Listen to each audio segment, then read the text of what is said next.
So, good day everyone. I am Trixie May Reyes and I'm going to present to you the three parameters: the temperature, specific humidity, and relative humidity over time from January 15 to July 15, 2023.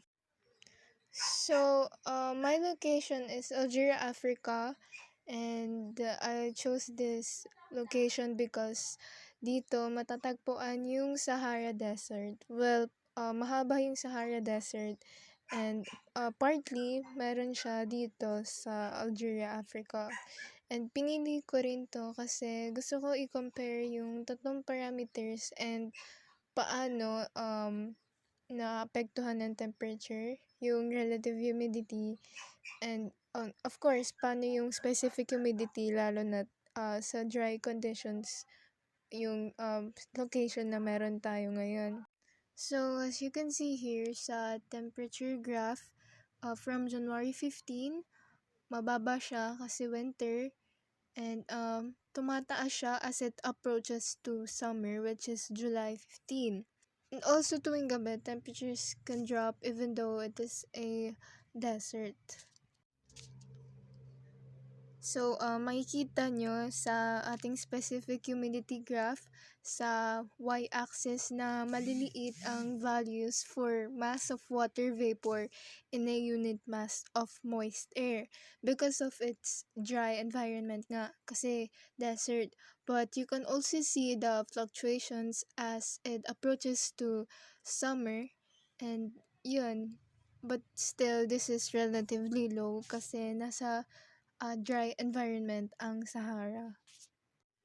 So, as you can see here sa relative humidity graph natin na may low values siya, ranges from 0 to 50% lang yung nilagay ko for y-axis, and meron siyang relatively low values, and this is typical sa desert climates.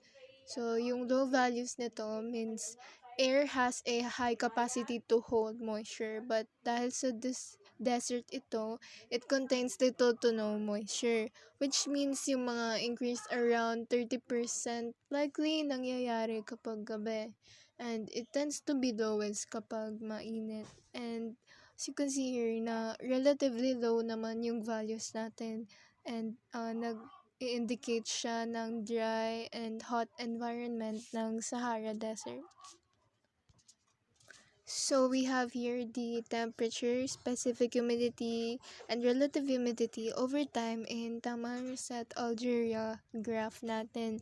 Yung temperature natin ay in red line, ang specific humidity ay in orange line, and ang relative humidity ay in green line.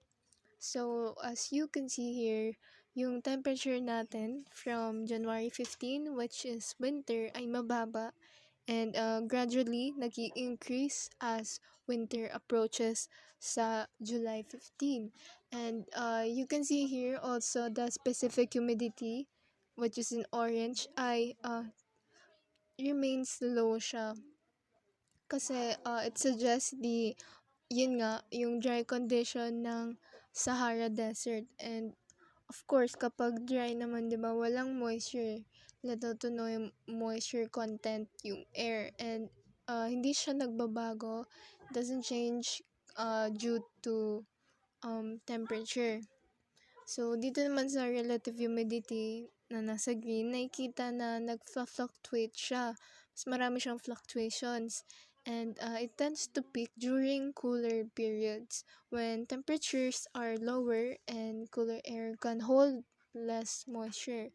Dahil nga sa dry environment ng Sahara Desert, and these spikes are still relatively low kasi yun nga, dahil nasa desert. So, of course, it will be low kasi walang moisture doon. So, that will be all. Thank you for listening.